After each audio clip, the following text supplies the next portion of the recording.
Hello, hello. Is this thing on? I think we'll stop right there just for copyright so we don't find ourselves in hot water. But Beads, hey buddy. How we doing? Good to see you, man. We're back. It's good TLT to see you too. 4, finally. It's funny describing it as good to see you because as if I don't actually see you in the interim in between. It is yeah, it's true. We acted like we weren't just previously You on are the not, phone the last hour and change. But or FaceTiming randomly. What you been getting into? Basketball season's kicked off. You must have a lot to do now with the athletic department. yeah, it's been crazy. Yeah, we got women's basketball's had a bunch of games, men's basketball's had a bunch of games. Actually wore this was my way to shoehorn it in. Men's basketball was just in Bahamas this weekend. Played a played it too. I was like, I wasn't sure if college basketball was gonna come up, so I'll wear the tropical shirt. Um College basketball's we got a big day of college basketball going on right now. Maui Invitational, Purdue's playing Tennessee, and at freaking 10:30, Kansas plays Marquette. The Marquette. Yeah. Mm-hmm. the terror of living on the East Coast. That game doesn't start till 10:30, so that's just not happening in my life. I mean, I'll be up for a little of it, but I can't. Irresponsible. I can't imagine being, especially football, like basketball. They're pretty good. It's like pretty close, 2 hours ish, and get you out of there. Like those college football games that start late, it's terrible. But yeah, no, boys were down. I didn't get to go. Unfortunately, grad assistants are not. I was like, I'll help you with whatever you need. Like you need me Yeah, to. straight up. It's like you I'll guys do go play. You guys go play golf, and I'll do everything. Like I don't care. everything. Yeah. But so they played. They lost to Kansas State Friday in overtime, and then they beat Georgia. Screw UGA on a Sunday. So it was nice to get a win over a Power Five team. Kind of keep the mo going. We got to get you out to a game though. I That's was gonna. just telling somebody because one of my roommates was asking me about it. I'm excited if we can possibly arrange something where you and I can go see the Yukon women's when they come to Yes. Providence. Mm-hmm. Because obviously I would love to see the Yukon men's team, but basketball capital, they're both really good this Mm-hmm. year. Yukon men's is ranked number 5. I don't know what Yukon women's is ranked because they actually took a I think they might have lost one or oh no, I'm sorry. I don't think they did. But regardless, I would love to go see my girl Paige Beckers play some basketball now that she's finally back after her second bad injury. Yeah, she's fantastic. Did I tell you the story about last year? She was injured too. She was here, obviously, but she didn't play. But she hit 4 straight like half court shots, but just completely effortless. Like the beautiful, like when you watch the next level guys, when it's like, or guys, girls that like barely touches the net, and it's like that beautiful little like 4 straight just half court, and she's just like laughing with her buddies. It's like, oh man, it's like this girl is awesome. But funny story, actually, I was talking to somebody about it today. I was talking to my one of my bosses, Gino Oriama hates playing at Providence. Like Really? I, Why? I believe he's. It might be exaggeration, but he told somebody that it was his like least favorite in the country. It's a little bit smaller. Like it's kind of like It's a tight arena. When I was in there for a couple minutes of that hockey game, it was you're right on top of the action. and so it's actually up on campus too. It's actually smaller than the hockey arena. Oh, it's a It's different place. Oh, different place on campus. It only holds like 1,500, but it's tight, and so like the noise, like when it packs, it's always packed for UConn, but it gets really loud, and people can walk. It's not as much. You go to the Amica Pavilion, like the Dunk, whatever people want to call it. They know it around here. Like that's an official, like that's a real arena. Like yeah. Alumni Hall here, love it, but it people just like walking behind the bench, and like you could literally walk by and like give Paige a knuckle touch during a timeout. Like you could do whatever the hell you wanted. So I'm not sure Gino is very comfortable with the whole thing, but yeah. So just been I'm excited for some time off. School's been school and work and all that fun being a grad student. So congrats this weekend though. Elizabeth's sister Julia got engaged, so we were down in Newport. That was I saw that. it was That huge. must have Dude, been it went exciting. like I haven't been a part of one of those like really closely, and that was fun. She had no freaking idea. Very, very cool. Um, random 4 helicopters like flew over in formation. You guys had a Not, flyby? not even 2 minutes after he got off of his knee. We were like, "Did you do that on purpose?" I was like, "That was so cool." The photographer is loving it. He's like, "Ooh, I'm gonna focus on that, not the engagement." But Wow. it was a good time. Whole family was there. Um, but what you been up to? What's the plans for Thanksgiving? What's the plans this weekend?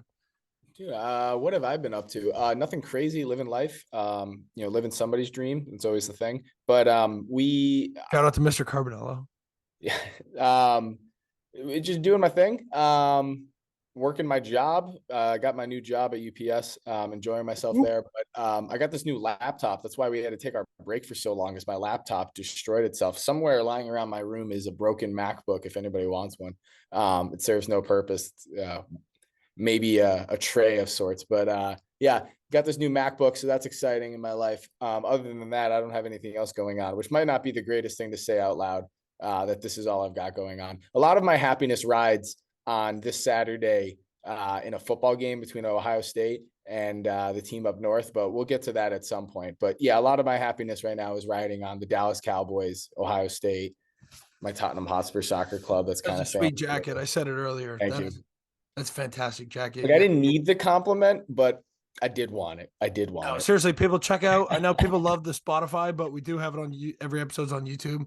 Great jacket, Beads is rocking a Tottenham Hotspur jacket. And we had discussed it.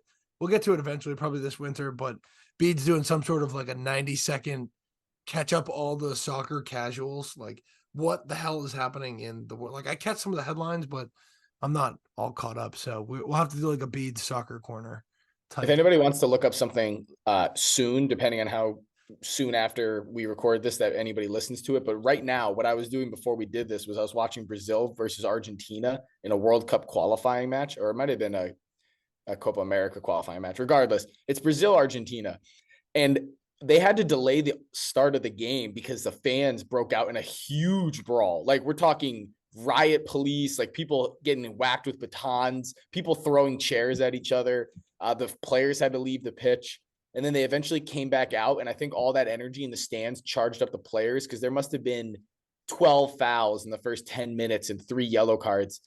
It's the AFC North of soccer matches is what I was watching right there. This was like, sit too close to the TV, you're gonna get a nosebleed kind of thing. This was a violent soccer match. And it was honestly a lot of fun. But if anybody wants to like look up the videos, if anybody cares to check in on some of that stuff, it'll probably be some entertaining videos out there. There's one picture circulating somewhere of a fan who was in the melee who just turned around and took a selfie. There's always got to be the one guy amongst the chaos to stop and take a selfie, which is a pretty great picture.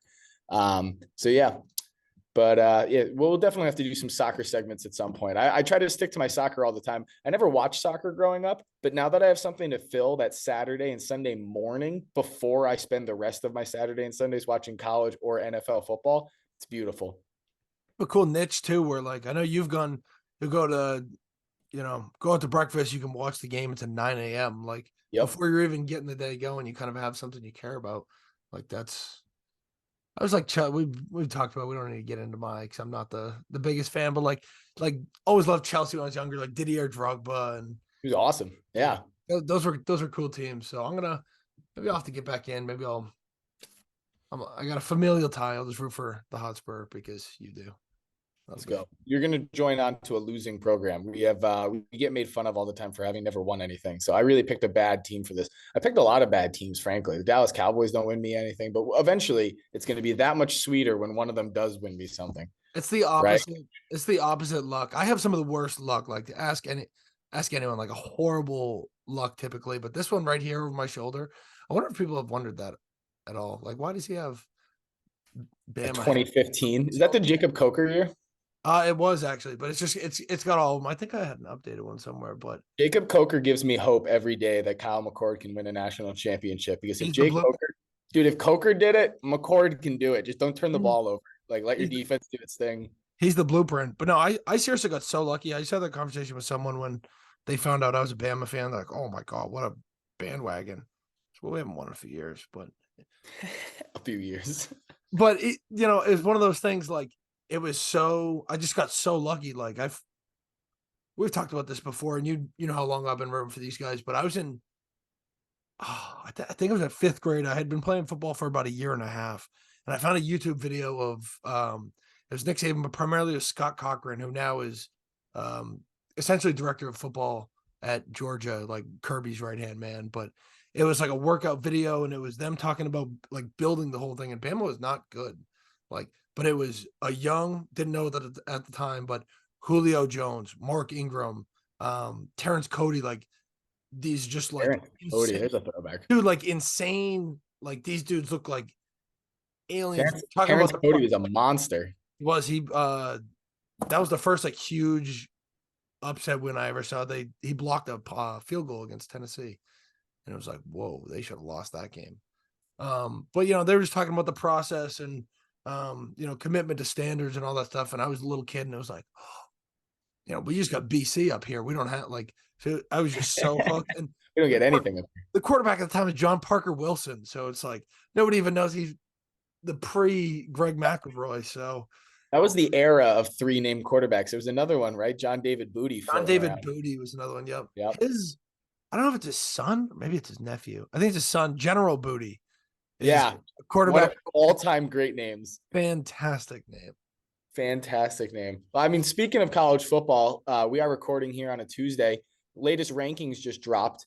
So this is a chance for you to give a little Stephen A. Smith hot take. Why don't you give something? Why don't we do the Bill Simmons always says, turn the camera on Kyle to his producer whenever he's got a spicy hot take to take or to say, kind of get people's attention. So, why don't you, why doesn't someone just turn the camera on here, Brian? Why don't you give me a hot take regarding these new college football playoff rankings? Something you're angry about, something tweet worthy. Headline worthy for this top. All right. Lead with the good stuff. Isn't that what they teach? That is what they teach. What about them disrespecting Florida State? They won their football game. It's not their fault Jordan Travis's leg, got injured to that degree. Also, shout out Jordan Travis. He's an all-time great program guy. Awesome dude. He made basically used his NIL money to create shirts to help fund is a bad word for it, but to help provide for the backup quarterback. Seriously, right? he essentially shared the platform. Like it takes a little bit for you to like get that platform. Jordan Travis is an all-time, not the all-time, but an all-time quarterback at FSU and has that notoriety. Like people are going to buy the shirts now where it's like, hey, support this kid. He's got two of the biggest games. I mean, they're playing Florida and then they got I find it crazy. Louisville season title. Like that Louisville game is going to be awesome. And if they beat Louisville, they are going to have a puncher's chance to get into the playoff. And let's not forget the first time we ever had a 4-man playoff, because this will be the last time we ever have a 4-man playoff in college football. Cardale Jones was the third string quarterback come spring when we went in. We lost Braxton Miller in the preseason, and then we lost JT Barrett against Michigan. Oh, shouldn't have said it, against the team up north. And then Cardale Jones came in and walked us all the way to the playoffs and all the way through. So, there's no reason to be looking at this Florida State team full of talented wide receivers and Keon Coleman and Johnny Wilson. Like, that's not a team that's looking around the locker room like shaking in their boots, like, oh my God, what are we gonna do? Like this isn't the Jets. You have two of the best wide receivers in the country. You have some of the best front seven guys in the entire country. Like draft picks scattered throughout the roster. You got a really good coaching staff that guys are going to leave and go elsewhere underneath Norvell. Like they're going to be, that would be my headline. I mean, I don't know. It's a punishable offense if they went out and they do not get in because it's not Jordan Travis. Like I don't know what they'd be punished because they're moving to 12 anyways, but that would make me sick. Like an undefeated Florida State team. Now, this is the question, Brent, is if you're the committee, let's pretend you're right there. You're former voting member Condoleezza Rice. You're voting right now. You lost your vote? I just don't think she does it anymore. I think she has better things to do. Florida State's undefeated. They just beat Louisville in the ACC championship game, right? They showed life that you and I both think that they're going to show. This team is not the Jets 5 minutes into the season where they all lost the entire hope, right? If Florida State's undefeated and Washington loses to Oregon in a tight one, do you put Oregon in? Do you put a Texas in if Texas is to win? Basically, do you put a one-loss Texas or Oregon team in over an undefeated Florida State team? If we do that, I mean, I guess like you said, it's the last 4-man playoff. Who really cares? Have to set some sort of bad precedent. But that does feel like a bad way to end this thing. Like, sorry, Florida State, you should have done more than win all your games. You should have also had, It would feel gross. It would almost feel like a cop-out. Like, I could see like committee members be like, oh, next year they would have gotten in, you're going to feed next year, you'll get in. Like, I don't want to, and this is us getting upset about something that hasn't happened yet, but if that was to happen, also there's just so much chaos that could happen too with, I mean, the Bama Georgia thing, like that could really throw a wrench in. I That's mean, what they're not talking sports is all about. We got to get mad at things that haven't happened yet. We got to exactly. get furious. I just But punched my like table. if that kid goes out, I'm gonna be rooting for him. Like if that kid goes out and can win those big games, like put undefeated Florida State in. Now, what do I think they're gonna do when they get in? Then it's not about doing what's right. Once they get in, they're probably getting their doors blown off. But Yeah. it is what it is. Yeah. That's what the four seed's for. That's what historically it's It's like funny because Washington's the four for the first time since 2016. And that was one of my favorite memories as a oh my God, that was a New Year's night.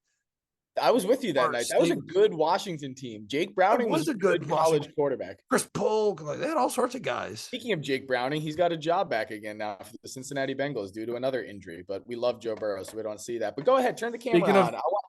I want it on the quarterback, record. I'm buying Tate Rodmaker or Roadmaker. I'm buying Tate stock here. Right, this guy is gonna be good. I want to see him be good, even if he has a bad first game. I'm gonna ride with him because I think this could be a fun story to root for. And I kind of want to see what Florida State could do against what I assume would be Georgia if they stay undefeated as the 1 seed.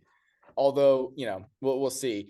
That part, it's going to be harder because, like, are they really going to upset Georgia, Carson Beck? This team looks like it's on a roll. It's getting better.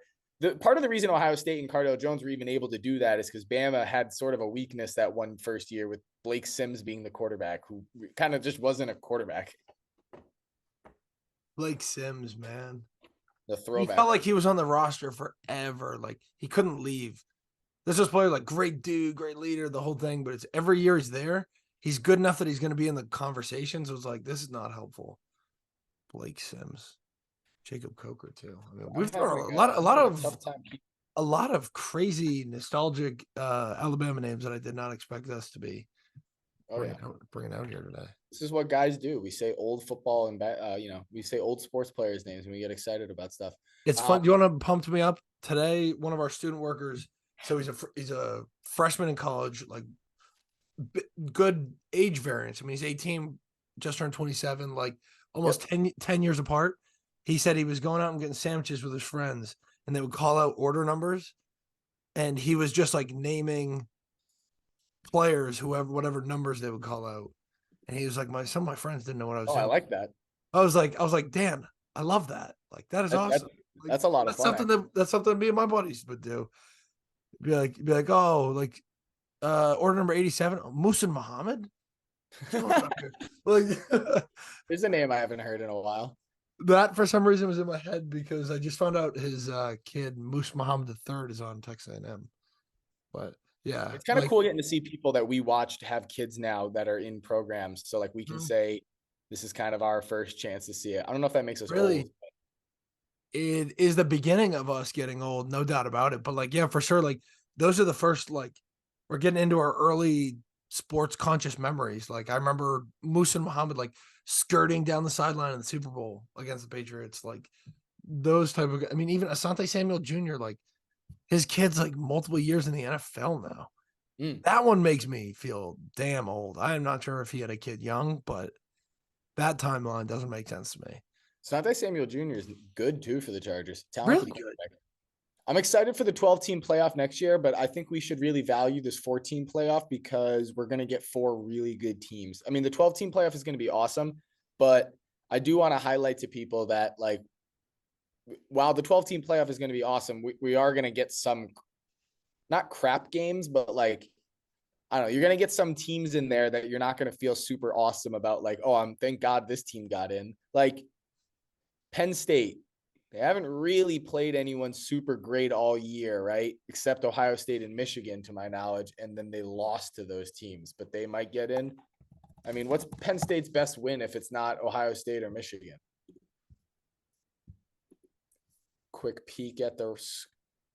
Yep, that's it. Those are the only 2 teams that they beat that were or played that were ranked this year, besides when they beat an abysmal Iowa team 31-0, because Iowa just doesn't move the football forward or really. They're embarrassing. They gotta clean up their act. That's too historic of a program. So like just to that point alone, you're gonna let a Penn State team in if this was next year with 9 wins against, like with your best win being against Iowa and your second best win being, I don't even know, Illinois, West Virginia.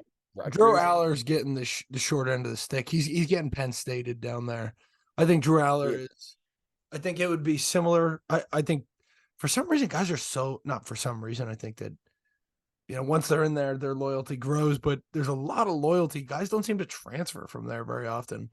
No, guys do seem to But like that. he reminded me like a DJU. Like Drew Aller goes somewhere else and transfers, he's gonna fucking light things up.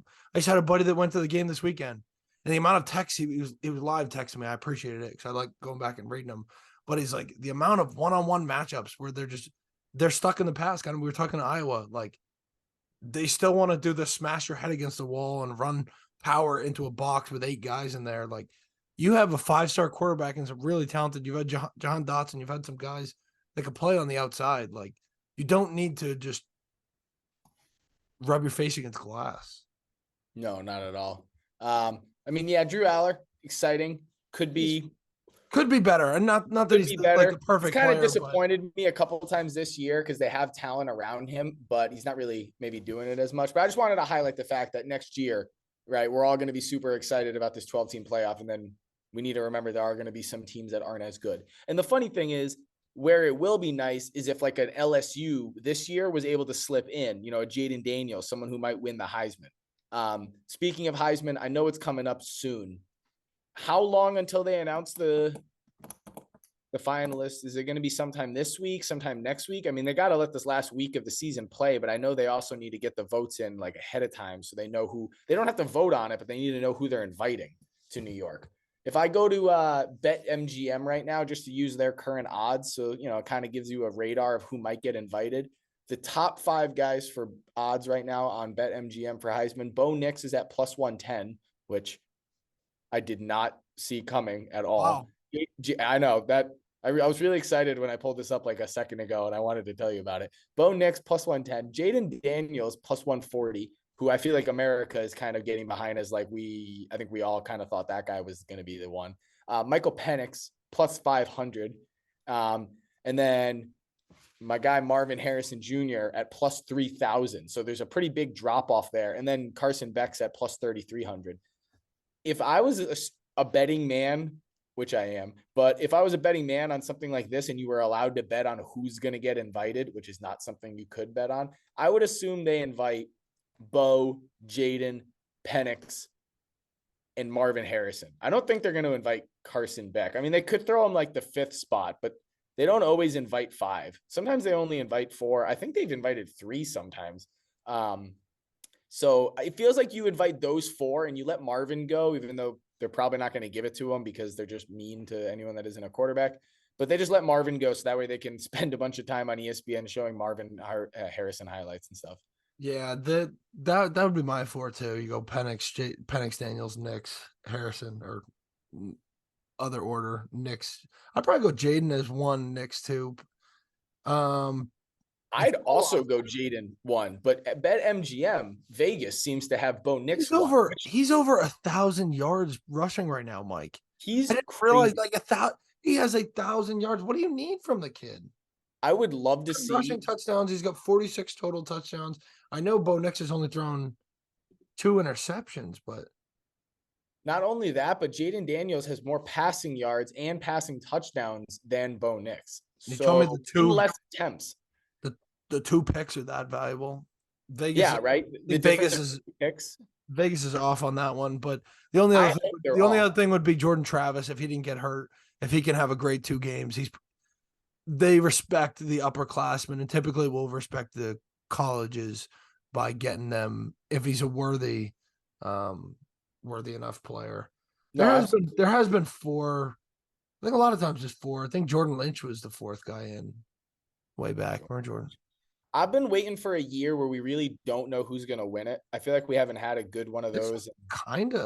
This is going to be one of those years you kind of don't know, but Vegas will always be able to point at who might get the spot. But I want to see a nice, like 2 guys. We don't really know. Is it going to be Bo? Is it going to be Jaden? I mean, I don't remember the last time I actually thought it was going to go to someone different than who the favorite was. I think that would have to go all the way back to like Darren McFadden, Tim Tebow. This would kind of be considered I mean, essentially, if you're plus 110, plus 140, like those are essentially being considered a push. And honestly, just looking at his stats, like I love Marv, but if his stats were closer to what Smitty had done the year that he won the Heisman, Yeah.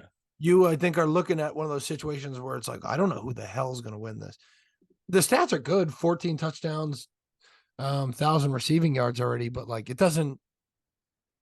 There's been a lot of those years. And I think we talked about McCord a little bit, but like there's not one of those seasons where my eyeballs like bulge, like, whoa, this dude Yeah. is killing guys. And I think part of the Deserving of the seat in New York, though, 100%, yeah, like no I doubt. think the problem for Marvin is obviously the stats, and a little bit of that could be thrown onto my boy Kyle McCord, which is fair to like blame him for some of why Marvin's stats aren't as sexy, but whatever. It doesn't matter either.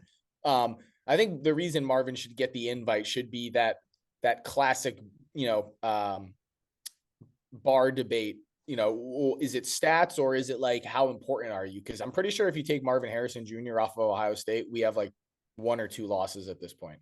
Like there's been some games where that's all we could get going for a little while, and then eventually the ball starts rolling downhill. All right, now we're good. Travion just ran one in.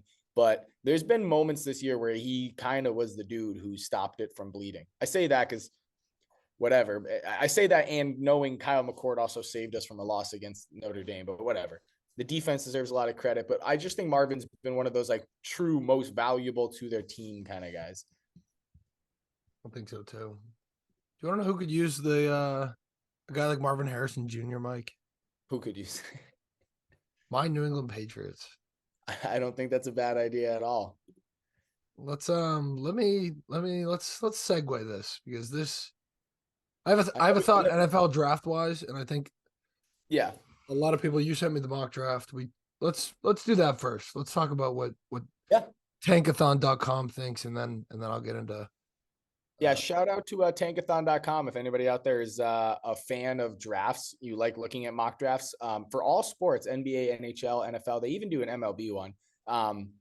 You can go on there and they live update the standings. The whole joke of Tankathon is like who is the best, who has the worst records, you know, who's got the best chance to get the #1 pick.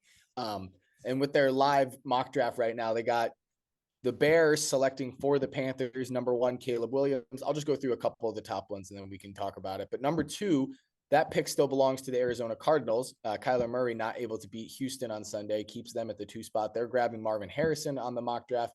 And then at #3, the Patriots get Drake May to replace Mac Jones. And then Bears picking again. They get Olu Fashuna, awesome tackle from Penn State. And then Joe Alt, again, a beautiful, beautiful prospect of a tackle, 6'8", 315 from Notre Dame. Brock Bowers going 6 to the Titans. I don't actually like that one as much. I think it might be a little weird to take a tight end. I don't know if I don't mind it. I just think you're the Titans. Like, is that tight end really going to change I don't know. Whatever. That's a positional thing we can have a conversation about in draft season, which I'm sure we'll do at nauseum later. But just looking at how you treat him. It's the same as the Kyle Pitts thing. Like if you bring him in and you build around him, beautiful. But yeah, I want to see you use him correctly. Like he needs to be a focal point of everything you're doing.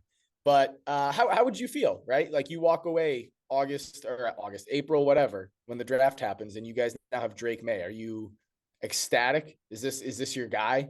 Would you rather have him than Caleb? I think that's a conversation that's going to start to happen more and more as we get into draft season. I'm excited. I don't know if I can use the word ecstatic. Like, okay, I want Caleb over Drake. Like, definitely, definitely, and okay, yeah, for me, and this is so early that I haven't really gotten to do the tape dive that I want to, but I think Caleb, the stuff with Caleb, not the stuff, but just kind of the whole off the field. I know his dad is a big part of it. I know he kind of bears the brunt because I don't think people realize that. That it's one of those things where the whole equity thing, I want equity in the team. Like, yeah, that was weird. That from what I've read and from what I know, that is pushed from dad down. That's not like a Caleb going to bat. And I think that's one of those things. Once you get out of college, it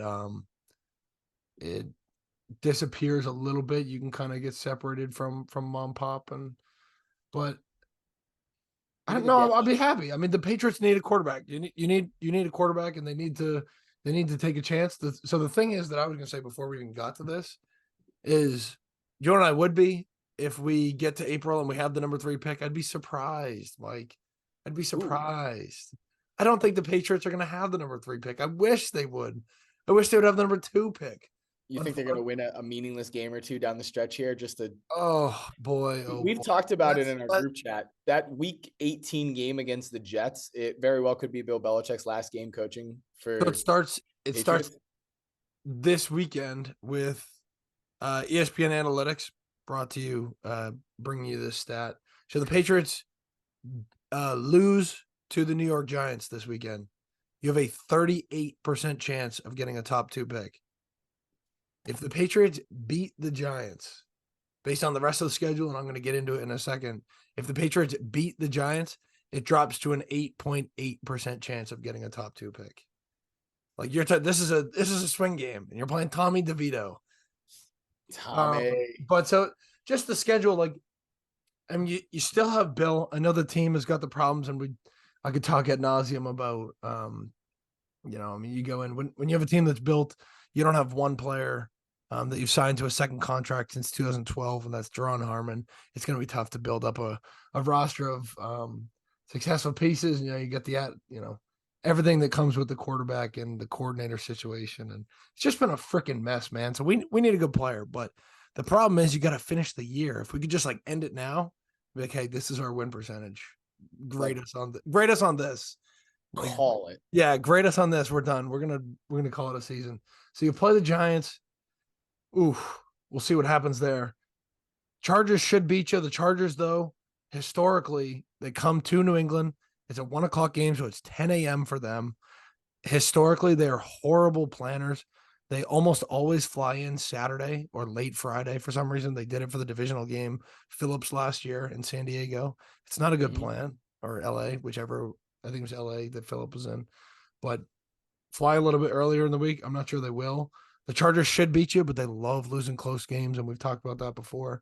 Um, that one's not a total loss, but it probably should be. Like, Chargers are way better than you. You play the Steelers. Steelers just fired their offensive coordinator. Don't know what they're going to be. That's a night game. Game didn't get flexed out just yet, but um, are the Steelers that much better than the Patriots? I don't know. Maybe they I should. also Again, they think probably should be, but night that game with the game is greatest lethal. game planner of all time. He can't steal one or two from Kenny Pickett. I I'm a think Patriots narcissist. Like, if we can lose all these, beautiful. But I'm just saying, like, so essentially the next one is the real guarantee. You play the Chiefs. That is going to be that's a an L. whooping with the big. We should do some sort of game where how many times are they going to mention the lighthouse at Yeah. night? Well, they're gonna Because need to they're not talk going to want to about talk about the game. They're going to, uh, oh, the lighthouse. You can see Boston and Providence. So cool. it'll be Troy and Joe talking about anything but that. Yeah. But just to speed through it, you play the Broncos, you'll lose to the Bills too, but then you play the Jets. Like, there's just a lot of games in there where it's like if they can scoot out a 17-14 or something like that, it really can throw a wrench in your plan where you're just trying to get top end talent in the draft. Like, if we're If you're taking the rooting number for the 3 tank, pick, I am pumped.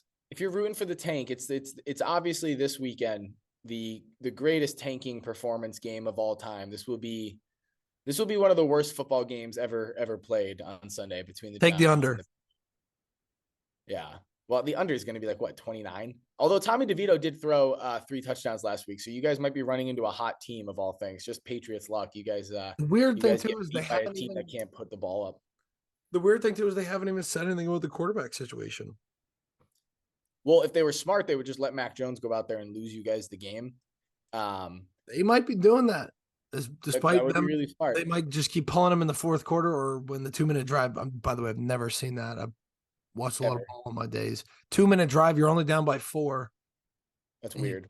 take out your quarterback. That is, It's weird. It must have been something in that the but Germany air. yeah. Giants game at Pittsburgh on Thursday night, and then that final game, Week 18 against the Jets. I'm not kidding. If I could right now, I would bet money on that Jets game being a win for the Patriots. There is nothing more Bill Belichickian He hates them. than one more time sliding the Jets on the way out, beating them in a meaningless game, even though I guess maybe to Jets fans, it'll kind of improve their draft pick because I don't think Aaron Rodgers should come back, and I think they should kind of close up shop on the season. Sidebar conversation, whatever.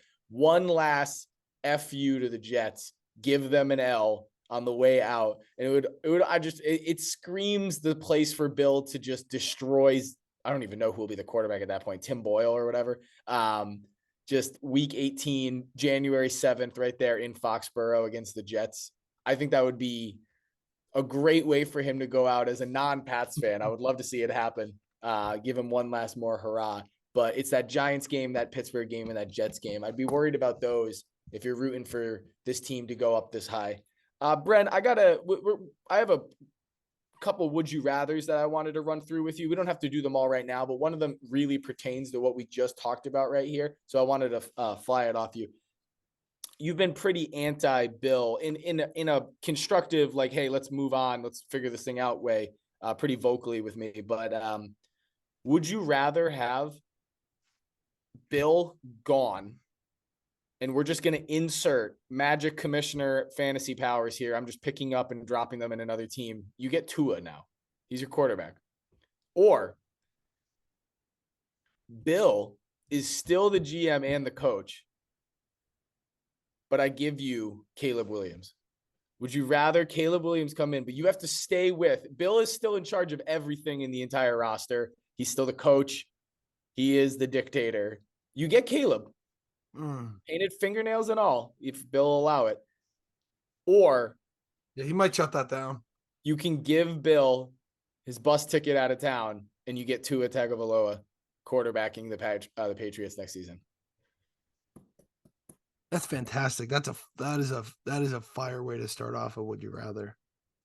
I was pretty excited about it. I was working really hard, and then I had my lunch period. Can I ask a little side, I thought of these. how long does Bill stay? The sheet doesn't say. Oh, so we don't really know. It could be just 1 year, but would you be willing to do one more year of Bill Belichick roster construction? Although he did have a decent draft class last year, I like to point out, but whatever.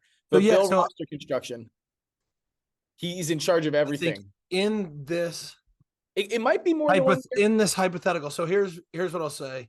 To go to the other side first, what's great about what Miami's done is they've built around Tua, and right now this roster is not ready to we don't have the capability of Tua going play action and working through quick game reads the way that they can. We don't have the running backs that they do where they're doing a lot of stretch. But I think having him gone would allow you to get outside of the normal box, maybe pay someone more than $20 million for the first time in 25 years. Maybe you go start paying some people above mark. If he's gone, you might have a little bit more creative freedom, but does that mean you're actually going to get the job done? I can't believe I'm saying this. Do it. Yeah, yeah. I hope it's only for a few years, but yeah, fuck it. You got me on record. Give me Bill Belichick and Caleb Williams. Bill can stay even because he can. All right. Yeah, and this is one of the reasons that tripped me and got me to go this direction, is because I do believe Robert Kraft is very reactionary.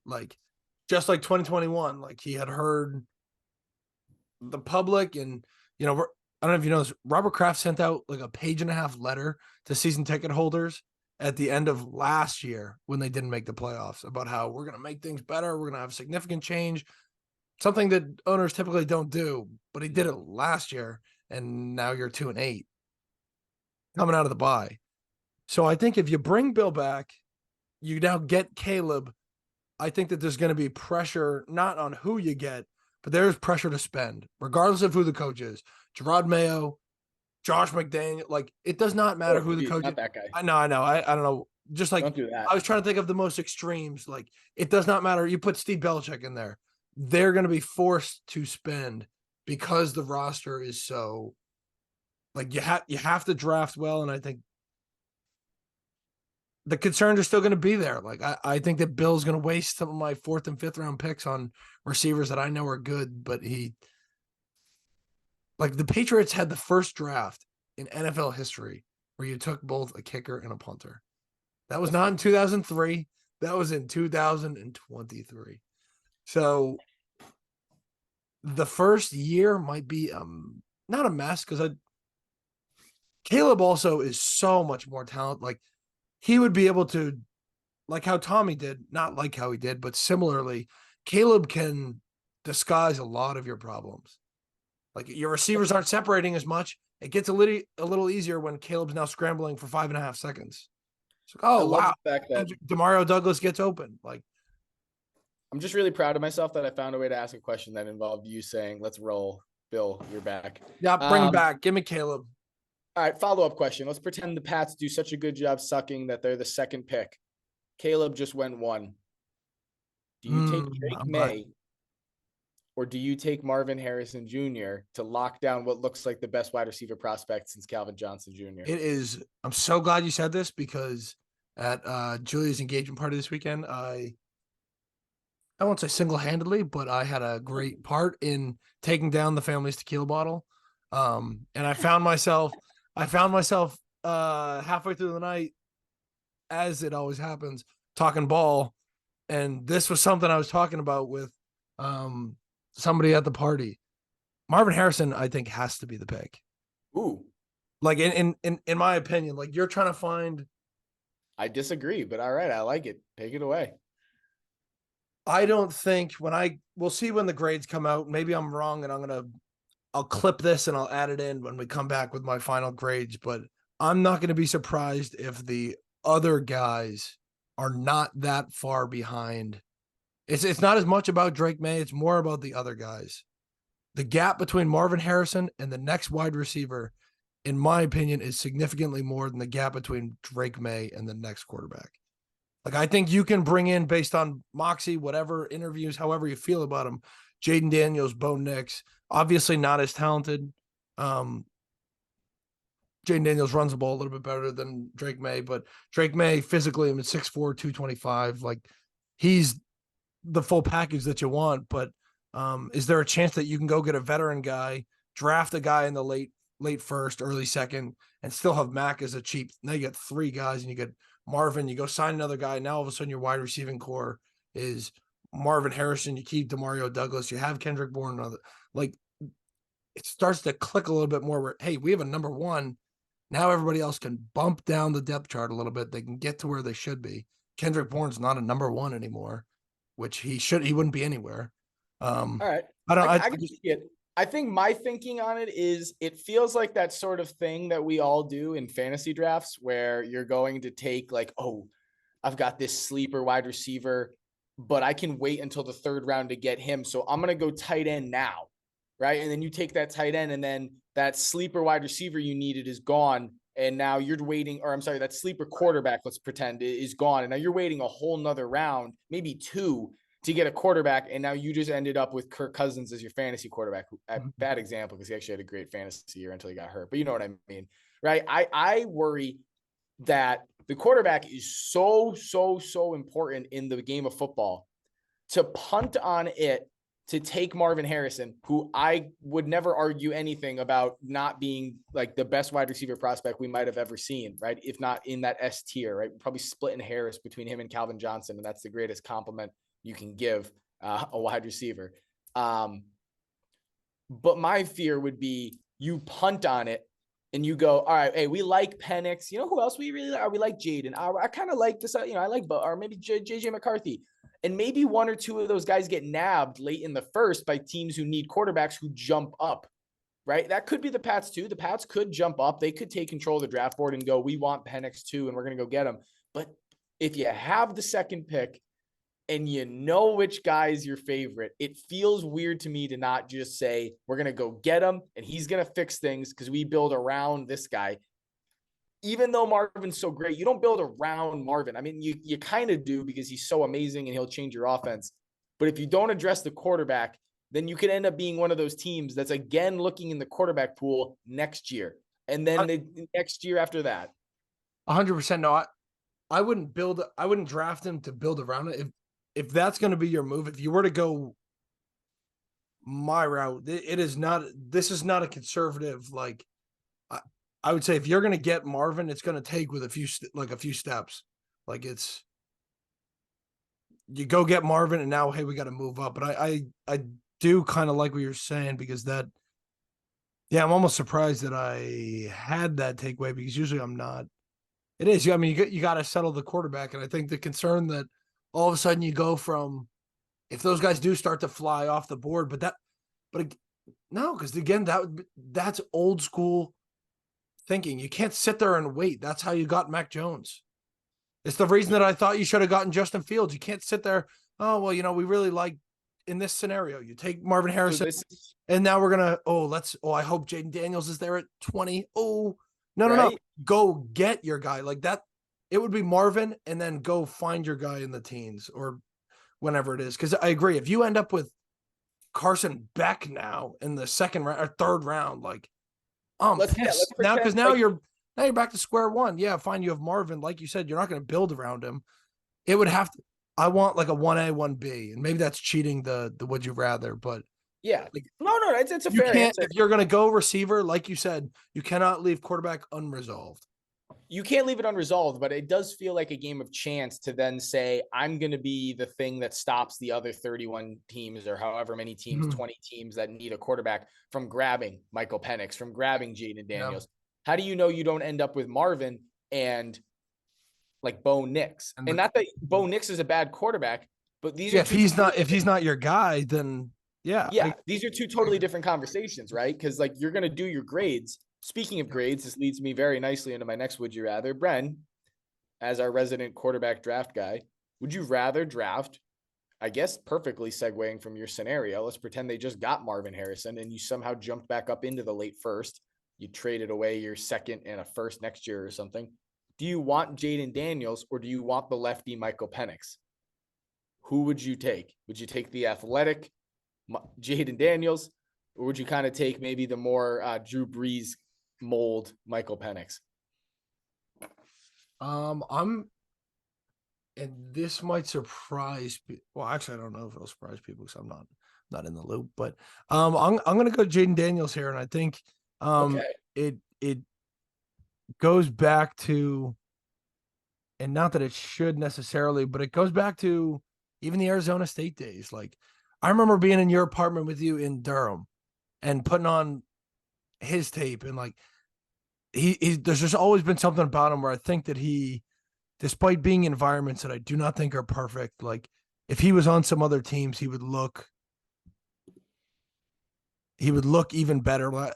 I think there's something about Jaden Daniels, and I like Penix a lot. It's not, and was one of my dudes from the dudes and dogs from the beginning of the year, but um, and I think he's gonna fix. He's gonna be similar to Tua. Right now, the way that he throws, and obviously stats are beautiful, and they're about to maybe make the playoff and everything, but the way he throws right now, he's staring at the barrel of shoulder pain by the time he's 30, 31. He's like very, very over the top, like dimensional thrower, not really rotation at all. Get out a little bit. There we go. There's a rotation. We talk locked in QB, our guys, Austin Carter, Samuels, but watching him throw at times, I get concerned with guys like that. Not that that's the reason you're like not taking a guy, but I don't know. Yeah, I'm not going to make as much about Penix. It's about Jaden. I think there's something with Jaden where he's got something special, and I don't know if it always shows up, but I mean I think it is this year with a team that LSU wasn't ready to be where they were this year, but he kind of has dragged them there, and he was at an Arizona State team that had their coach fired twice. But That's fair. what do No, you think? Who's your I where are you at on you make that? I think you make some good points. Look, so there's some numbers out there that I think kind of favor Jaden Daniels. Besides just the obvious glaring rushing yards, right? That next play capability. They're both big enough, 6'4", 6'3", respectively. There's some numbers on what Michael Penix does at Washington where they run a lot of screens, right? I'm sorry, they run a lot of play action, which is not a bad thing. It's not that he's not going to be doing play action at the next level, but there's enough of a drop off to me where they don't use play action, where Michael Penix isn't succeeding as well. I might be splitting hairs. I might be picking the one stat that proves Jaden Daniels over Michael Penix when I do something like that. But I just wonder if Jaden Daniels' abilities can be taught more, where Michael Penix seems to be really great at what he's good at. I just don't know if Michael It Penix would be almost as good. it almost seems like Penix has to be on schedule more. I thought that the other day. They were in the pouring rain Yeah, at Oregon it State. looks like Penix would be a great guy. I think I would take Penix if I was the Miami Dolphins and Tua just retired. 100. Yep. Right. It would be It's that not type even of just a system lefty where lefty thing. It's just a very quick read. Like, we know what we're doing. If you were the Niners, I would take Michael Penix, right? A quarterback that's going to run more of a West Coast, the Cowboys, right? A quarterback that's going to, or coach that's going to run more of a West Coast offense. But if you're looking to reinvent an offense, I think the board is a lot easier to paint and create a whole canvas, a masterpiece here with Jaden Daniels. You can go a lot of different directions with how you want this offense to look. yeah, you got to be able to go off schedule. And that's something that he's just like really always been able to do. Like Yeah. he just navigates and he sits in there. It's something that I loved with Bryce, and Bryce is in the face of. We'll have to get into that in the Bryce thing in the next few weeks, but sitting in the face of pressure, like Jaden makes a lot of throws with guys hitting him in the chin. Like you said, there's one he threw to Michael Penix threw to Rome Odunze in the rain, and they were like they were gushing over it on the TV, but I thought like it was fine. It was the same thing. It was deep play action, set up in the pocket, didn't move his feet. His feet were perfectly still in the pocket and just ripped a deep crossing route over the top of it. Is that just a really, really good athlete that's going to be in the NFL running away from another guy? Like, what did we really do there that was special at the quarterback position? Penix could be really good, but I'm glad you said those stats because I didn't really we'll Yeah. dive into them, but yeah, I Jaden, definitely think it's worth a conversation. it's I got tough two more too. for you, so we can wrap this one up quickly. But I'll ask this one first, and then I'll ask the other one later because the other one doesn't involve any college players. But Brendan, knowing what we know now, if you were allowed to take a quarterback on your team moving forward, right? Caleb Williams or CJ Stroud? Knowing what we know now, CJ clearly performing well in the NFL, or Caleb Williams, the guy who they're calling, the greatest prospect since Andrew Luck or John Elway. I want CJ for me right now. CJ's the top 7 quarterback in the league, and I think the question marks that you have on Caleb right now are absolute certainties with CJ. CJ is an incredible leader. Guys gravitate around him. He's taking guys out to like this guy is already performing as your CEO of your organization. Like he's the real deal. And now the football is coming with it. It's not just him handling stuff the right way off the field. He's handling stuff on the field and elevating the players around him. Caleb can do that, but there's those question marks. Like we don't know. And I think I 1,000% agree he with you. also I don't want to. I think CJ Stroud like he hasn't. Has he had those moments? Where I has think CJ Stroud has everything you look for in a quarterback, and I honestly didn't think that question was too close. In my opinion, I thought that was like the easiest one to answer out of all of them. CJ Stroud looks like a top 5 quarterback big right now. moments? But it leads me to my next question. Would you rather have CJ Stroud moving forward right now or Lamar Jackson? A guy who's won an MVP? Just to fill space while I'm No, just like I know that I said no, yeah, but while I'm thinking, I know that I said in the group chat the other day, just to kind of put my opinion out there, if I get 2 minutes left in the game and I got 2 quarterbacks on my roster, Justin Herbert and CJ Stroud, I'm sending CJ Stroud into the huddle every single That was game. actually going to be my next would you rather too. So this could answer it. CJ, Lamar, and Justin are all on the bench. You have to call in someone to play quarterback. Who are you calling in? Justin, CJ, and Lamar are all sitting there with their helmets waiting to be chose. So that's kind of where the tiered. So right now I want both of them over Justin.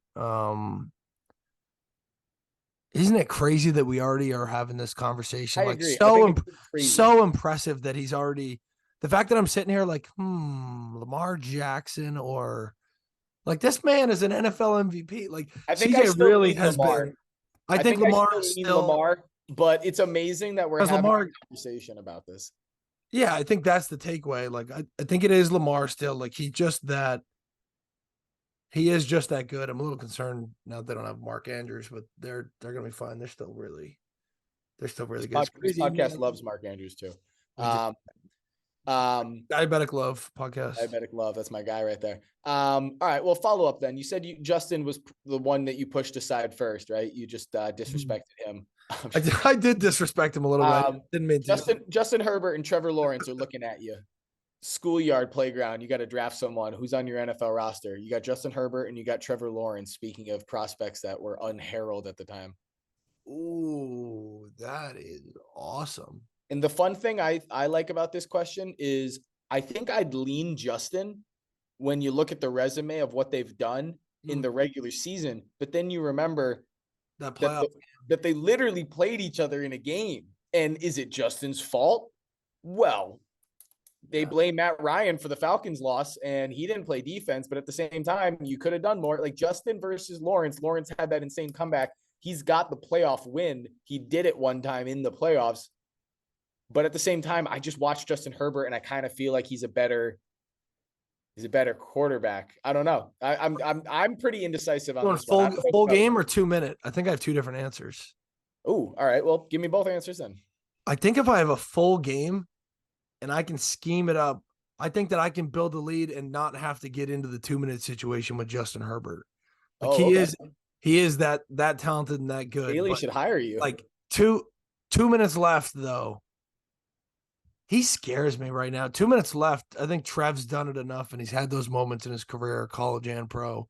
Yeah, like people forget. Put Trev in Let's the not huddle forget in that what situation. he did at Clemson as a freshman. He destroyed Alabama in a national championship. And I know there's levels to this stuff, but like what it is a conversation about is there aren't these moments that are too big for, sunshine out here, right? He seems to handle people don't want to hear it, but it's something that we talk about in quarterback rooms. Like every experience that you have is a learning experience. Like when I was in college, like I was playing off of, like we played Milford our junior year. We were down by 14 twice in the second half.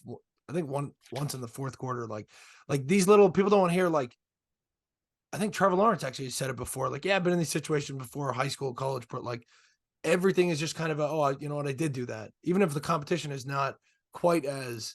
And that's kind of one of those things with Stroud and Caleb. Like Caleb hasn't really been tested in a lot of big significant moments.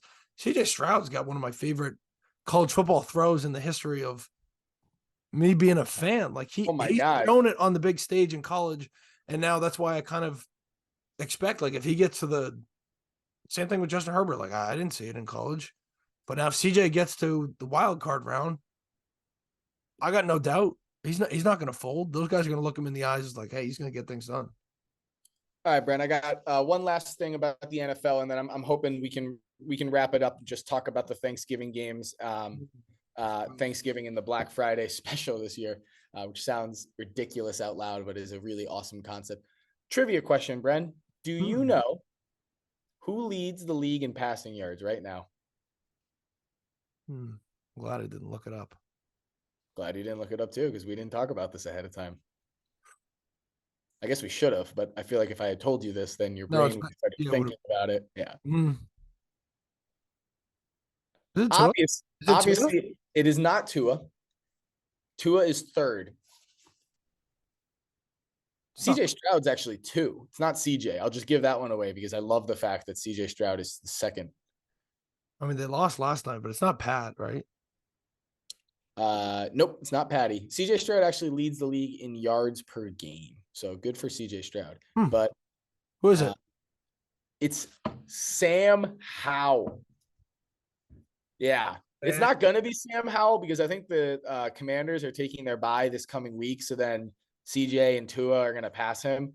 But currently, Sam Howell leads the league in passing yards. I just want people to know I'm on record. I'm buying stock in Sam Howell. I don't think he's that bad. I think the Commanders have a lot of problems, and if they fix them, Sam Howell will look a lot better. Because not only does he lead the league in yards currently, with one more game played than I two like that people. you're putting this on the record now while he has the extra game.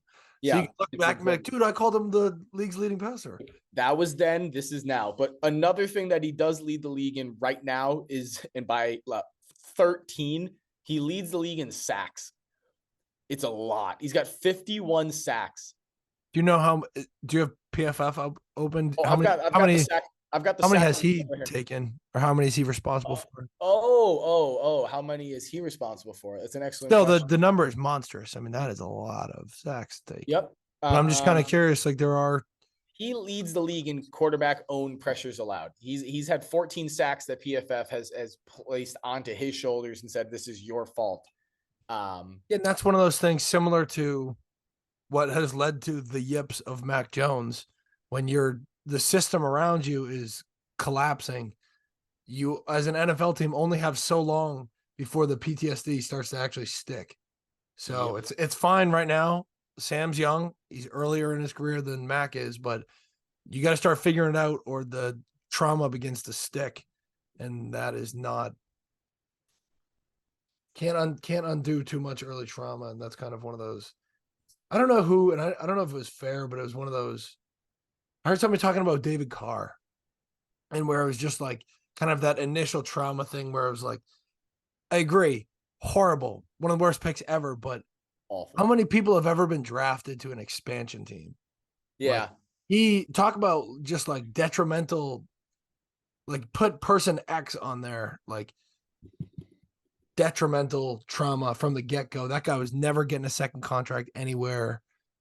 I think me thumbs downing David Carr was a little unfair because I think It was part of the he reason probably saw a shadow in his house and he like flinched. Oh, I think I dislike David Carr nowadays because Derek Carr makes me so mad whenever I watch the Saints games as someone who has Chris Olave in fantasy. And I'm just wondering why Derek Carr is obsessed with checking down the ball to Kamara every play, which is a fine strategy when you're also taking the vertical game and they're playing too high all the time. And you're just, hey, Tom Brady, I'm just taking what they give to me. Well, no. Derek, you're throwing the checkdowns because that's all you can do. Like, it's not what they gave to you. That's all you can do. And soon they're going to take that away from you and they're going to tell you to throw and you're going to throw over people's heads. So he makes me incredibly angry that way.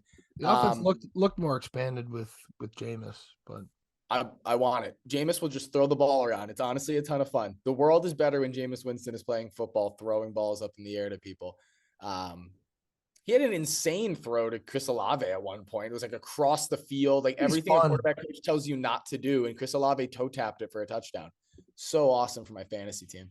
All right, Bren, we got football heritage, Thanksgiving football. What's more American than cooking more food than necessary and throwing some of it out and watching Thanksgiving football and drinking beers with your family? Nothing more American. We got a slate of 3 games. The usual suspects, the 2 teams that always play are here. And I'm pretty sure the Cowboys are just forever going to be playing in the 4:30 slot because every time I'm supposed to be eating food, it's meant for me not to be able to watch it. Like it's just better this way. you're an evening.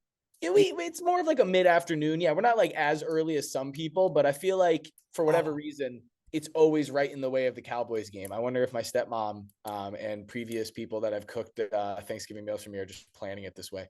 Dude, But I just had it set in. I just had it set in. My family's historically like early. Like we're eating. How early are we talking here? We actually the Thanksgiving still games. AM? The Thanksgiving games have pushed it back. The prep's happening AM, but like people sometimes arriving like. I think there was one year I showed up back in like my Under Armour at like 12:30, and there's mingling and stuff. But we're eating at like 1:00, like early. But I just realized I have no idea when I should expect to eat this weekend because I'm going down with Elizabeth's family. Hey, like man, it's their thing now. Now you're just the guest. Now you can just kick back, wash some dishes later. It'll be easy money. Speaking of Thanksgiving football, terrible. Oh no, bad tradition. Thanksgiving bad football, tradition. Good tradition. 5Ks, bad. Stops with me. The tradition stops here, Mike. Yeah. You see people. The tradition starts here. The tradition stops. It ends here. I'm a tradition ender. We're gonna use my knee as an excuse. Be like, oh, Dad's got a bad knee.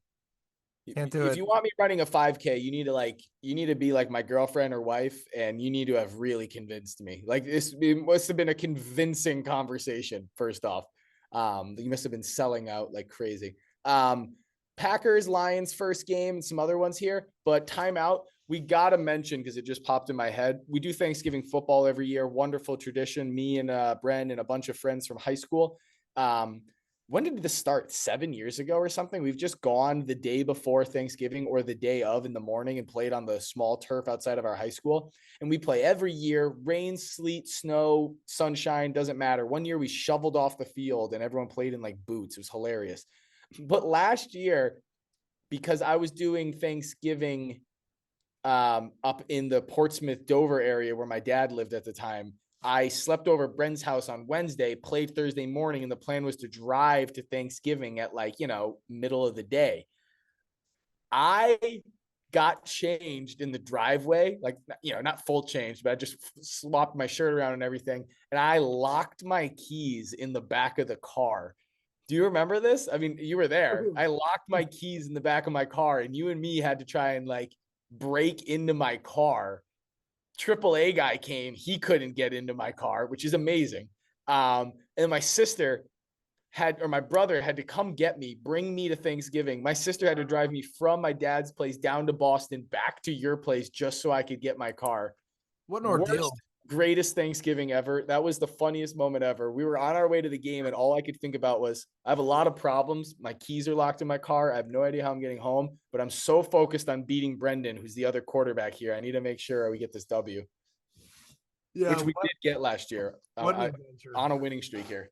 I'm going to try and keep it going tomorrow when we play our game. We typically are not allowed to play together because we'll get split up because we're the only two that can kind of fun. I was thinking about that the other day. Like, give me another podcast that's got two high level quarterbacks here. You just had a huge playoff win as a quarterback in flag football. Like, coming off a few great years playing semi-pro. Like, we got ourselves a little not a lot of pods. Got We got two gunslingers.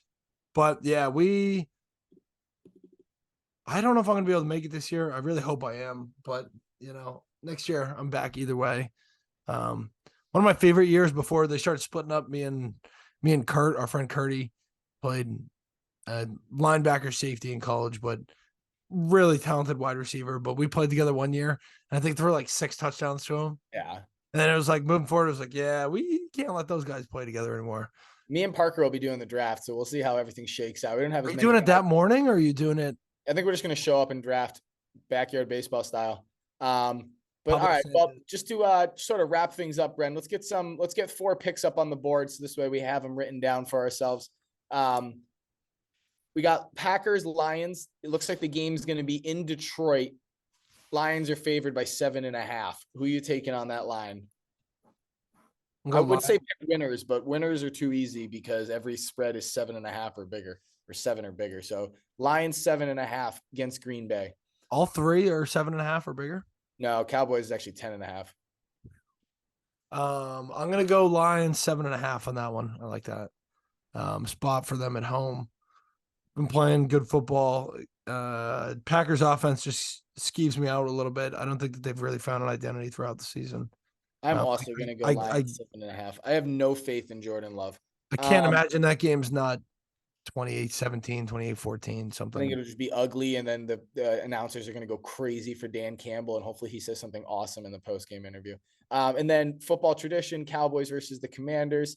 We're 10.5 point favorites. What do you think is going to happen here? Man, oh man.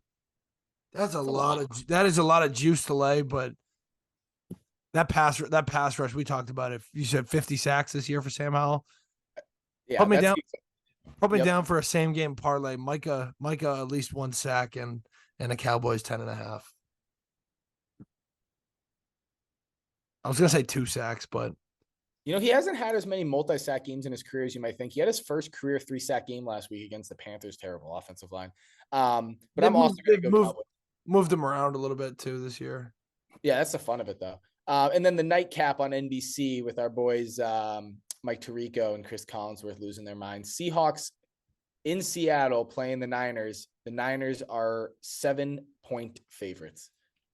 Get a home touchdown dog here. Me Yeah, personally, I'm Vegas is riding that home dog. And also because as a Cowboys fan, I really need Seattle to beat San Fran. Um, but I'm going to be riding the Seahawks train. Let's go, Gino. we pick the same every game. Did you pick Seattle for this one? I haven't picked yet. Well, We picked the same for the last two. we did. Mm. But don't let that affect this. I do think, and man, Vegas has got them as technically a 10-point dog because was it worth 3 points at home technically? Yeah. No, I'm gonna be contrarian. Yeah, give me San Fran. I'm gonna let it affect this. All right. And then bonus bet that we get because they love us so much this year. Where do I even find it though? Why is it so hard to find? Popular. Here it is. Black Friday game. Dolphins going to MetLife to play the Jets. Dolphins are getting 9.5 points. Oh, Yeah. yeah, I thought that was going to be bigger. They yeah. just If made a I had, quarter. if I had a little hammer, I'll use my Larry Bird bobblehead. I'm gonna hammer that one. You're going to hammer the Dolphins at 9.5. Yep. That team stinks on ice. There's no way they give NFL fans a game on. Yeah, this might kill the Black Friday tradition before it ever even starts if they have this bad of enough of a game. Hopefully, Tyreek Hill goes for like 250 yards, so it entertains us a little bit. But all right, perfect. That's a wrap for the stuff that I had written down, Bren. I was gonna say, do you want to? And this would be a good opportunity if people want to send us. I think perfect to do later this week. If you guys listen to this and we haven't put out the next one yet, we're gonna do some drafts for holiday things. Ooh, Talk about some Christmas movies and stuff. One of my favorite movies last time of all time. Actually, I watched last night, Four Christmases. that's a great one. Vince Dude, Vaughn's man. Vince Vaughn is incredible. That's elite. When he's playing Joseph, and he's like swaddle that baby. It's Just top tier comedy. That's the type of movie that I find my dad like pissing his pants laughing to at 12 o'clock on like a December Saturday. And I'm like, what are you laughing so hard at? I'm like, oh, all right, I found it. but it's I like like the perfect my family loved like the mistletoe being their safe word to get out of the parties. Like that's great to look across the parties and be mistletoe. So what are we going to be drafting? We'll be drafting Christmas Let's do movies. Let's do like holiday desserts or like favorite, what you're pumped to see on the table. I think we And should I draft kind of like to we should draft 3 things. That way it's a leave, best of 2. and So then I want to someone's leave going to have 2 of 3 of the better list. and then leave the third one because I'd like to see if we can stir up some convo, see what people want to hear about. So Okay. we'll So put it Christmas movies. we'll put it in the YouTube and then we'll put it on Spotify's got a Q&A thing and then we'll do some social media too. But I want to hear what people Desserts. movies. This feels targeted. You know I'm diabetic, and now you're asking me to rank desserts out here. That is fucked up of me, actually. Holy cow! Yeah, you're good. What if we go? What if we go? No, we're good. We're going desserts. I'm gonna out dessert you, even though it's not my dojo. I'm gonna prove I'm multifaceted. So we'll go Christmas movies. We'll go desserts. To we'll be fair, you did grow up non-diabetic without. Yeah, I knowing. know. As if I've never tasted sugar before. I'm out here whining. Yeah. So I think that's a great show. The only other thing I wanted to say was this is long overdue because we had talked about it. But if anybody out there listens to the podcast and you maybe listen to it not because of a love for sports, but maybe Brendan and I, and you're just being like a good friend and you're showing us some love, which we know there are some listeners out there like that who maybe aren't like talking about smash concepts and stuff in their free time with NFL route stuff. But I saw that with the Taylor Swift thing going on, the new Jason Kelsey, Travis Kelsey podcast, they let people reach out and ask questions like, hey, I'm watching football all the time and the announcer keeps talking about this. What the heck is this? And it's insert some phrase that isn't obvious because football is its own language sometimes, or basketball or whatever sport. If you have any questions out there regarding sports and you want an answer and you want it explained, not like what Google might explain it to you as, you want someone to give you some real world explaining, feel free to reach out to us. We'll put a little Q&A on up on the Instagram or something. That way people can ask us questions if anyone out there wants to learn a little bit more. And even if you do know football well, you watch football every weekend, but you're like, hey, Mike, I've never really known what this is. And you guys talk about it sometimes, or I hear Chris Collinsworth lose his mind about this. Why is he losing his mind about this? Well, we can try our best to explain it and help everyone understand a little bit more, make it more fun for everyone. Yeah, I'd rather talk about what people want to talk about. Even if you saw something like, oh, I just saw a really cool prospect that Overtime posted about. Like, you know anything about him? If we don't know anything, I probably know someone that knows something. So we Be will. Like, surprised. I want to talk about the stuff that people want to talk about, and we appreciate all the feedback that we've gotten from friends and people that are close that are just supporting us. So, Yeah, and no doubt. we talked about it, Beats. This thing's gonna get the ball rolling. We were kind of doing life for a little bit, but I think as we get into the winter, we're gonna start hammering these out. Absolutely. All right. Well, hey, this was a good episode. I'll talk to you soon, bro. Yes, sir. All right, Beats. Love you. Love y'all. Have a great Thanksgiving break. We will talk to you all soon. TLT 4. All she wrote.